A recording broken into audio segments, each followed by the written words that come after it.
Yan mga idol, magandang araw at ayan yung ating nasyaron mga idol, ang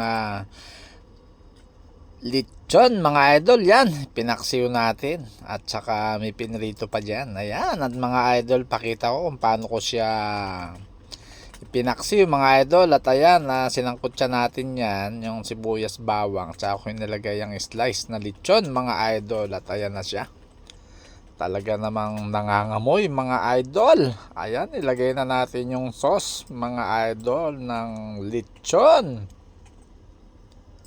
Ayan, kumukulo-kulo na siya, na nilagyan na rin natin ng paminta mga idol para may kapit ng koonti. At syempre, yan ang finished product mga idol. At ayun, meron pang liempo dyan at yan ay ating mga nasyaron mga idol. At ayan na, halina po kayo, tayo kumain. Maraming salamat. Go Team Blessings. Bye bye.